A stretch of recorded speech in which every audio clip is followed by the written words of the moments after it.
kembali dengan NGR 88 Official. Oke ya, sesuai dengan janji saya sebelumnya bahwa yang di rel bahwa akan ada tema baru di channel NGR 88 Official, yaitu ada tentang dunia kerja.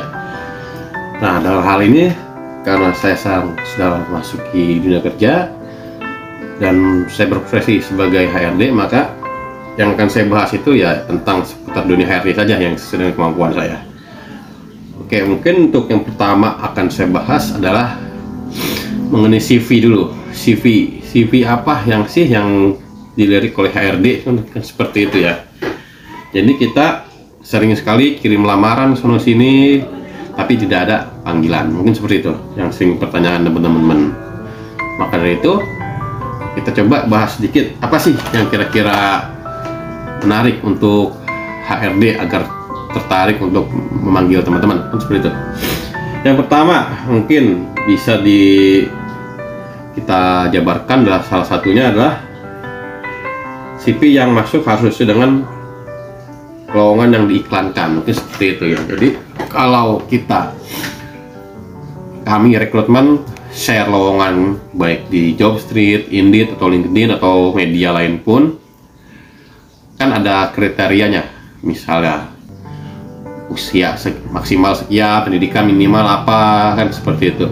Nah, jadi begitu CV yang kita buat itu harus sesuai dengan lamaran yang diiklankan, seperti itu. Kalau misalnya butuhnya teknisi, ya basic kita itu mungkin harusnya teknisi, kan seperti itu. Kalau misalnya kita admin, ya kita harus paham administrasi.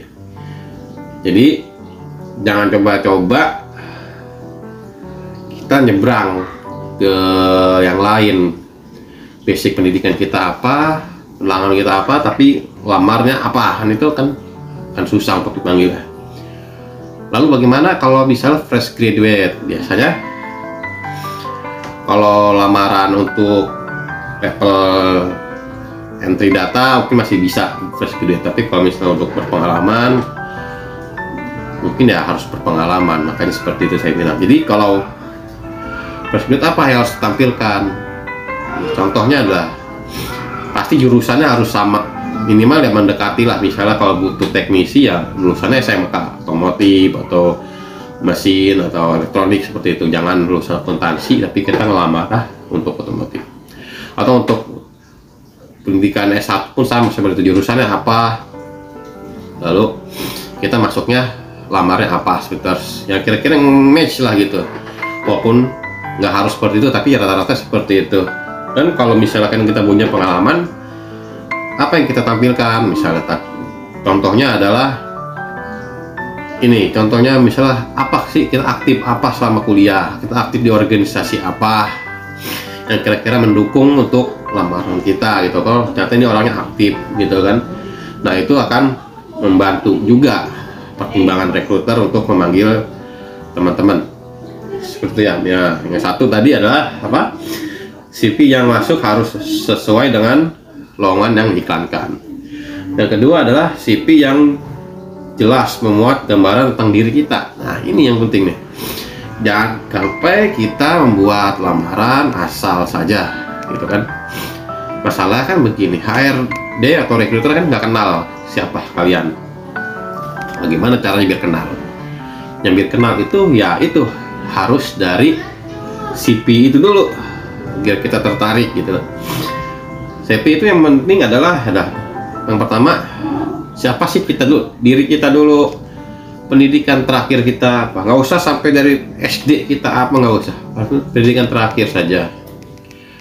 Lalu pengalaman, kalau ada pengalaman ya tulis tuh pengalamannya apa aja, experience kita apa. Lalu ada ini apa namanya, setelah pengalaman itu yang relevan apa, pencapaian kita apa, seperti itu yang harus kita pertimbangkan. Jadi jangan sampai kita tuh hanya cuman kerja 10 tahun atau 5 tahun, 10 tahun gitu kan, tapi apa sih kita kerjain, jangan-jangan kita nggak tahu job desk kita tuh apa, SOP apa, job desk kita tuh apa, kerjaan kita tuh sehari-hari tuh apa, seperti itu. Nah, Makanya harus dijelaskan dulu lamarannya itu apa, pengalaman kita itu apa, kerjaannya itu kita ngapain aja, terus apa aja pencapaian kita, itu harus dijelaskan tuh di CV itu. Jangan terlalu melebar kemana-mana. CV yang baik itu maksimal ada 2 lembar, 1 lembar lebih baik maksimal 2 lembar. Itu cukup untuk menggambarkan diri kita. Kalau misalnya kita ada sertifikat khusus keahlian itu harus ditampilkan juga. Contohnya adalah misalnya sertifikat ahli ketika umum, BMNAKER atau BNSP, itu bisa. Atau misalnya ada komputer atau tuh dilampirkan juga. Siapa tahu itu mendukung juga untuk lamaran yang itu. Nah, itu tadi udah 2. Nah, yang ketiga, nah ini yang lebih jalur ekspres nih kalau buat dipanggil yaitu adalah kekuatan orang dalam. Maksudnya kekuatan orang dalam adalah kita relasi. Kita saat kuliah kita harus aktif di organisasi, aktif dengan dosen. Nah, siapa tahu lah itu nanti yang akan mereferensikan kita untuk kerja. Ataupun saat kita masih bekerja di tempat, jalin relasi sebaik-baiknya. Kita misalnya HRD contohnya, masuk komunitas HRD. Nah, situlah kita mungkin ada pertukaran informasi lowongan. Nah, di situ mungkin kita bisa masuk lewat teman kita, lewat saudara kita. Referensi itu penting. Makanya kerja ataupun saat kuliah kita jangan sampai hanya kerja atau kuliah pulang, sekolah pulang gitu. Tapi kita harus aktif di organisasi dan segala macam. Tujuannya apa? Relasi kita masuk ke dunia kerja akan ada yang mereferensikan kita untuk kerja. Kalau udah referensi biasanya minimal dipanggil dulu oleh HRD untuk kerja di situ. Kalaupun nantinya tidak lolos atau tidak sesuai dengan yang dibutuhkan, ya itu kan lain cerita lagi, tergantung kemampuan orangnya itu sendiri. Yang penting utama adalah referensi dulu gitu. Oke, mungkin dari saya cukup ya, itu dulu saja. 3 itu kalau saya sih sebagai rekrutmen biasanya dari 3 itu dulu. Yang pertama adalah lowongannya sesuai dengan ikan saya lowongan yang saya iklankan melalui CV-nya. Yang kedua, jelas kasih CV, banyak ribuan CV yang masuk tapi tidak lengkap, ya saya skip gitu kan. Apalagi sekarang ada lebih mempermudah, dan namanya sistem ATS, Automatic Trace System gitu kan. Nah, itu lebih mudah lagi untuk pencarian kita dari HR untuk merekrut karyawan. Nah, tapi syaratnya adalah harus sesuai itu. Jadi pencarian berdasarkan kata-kata yang kunci gitu loh yang akan muncul. Kalau CV kita nggak lengkap atau itu akan terskip, ada otomatis dengan sendirinya seperti itu.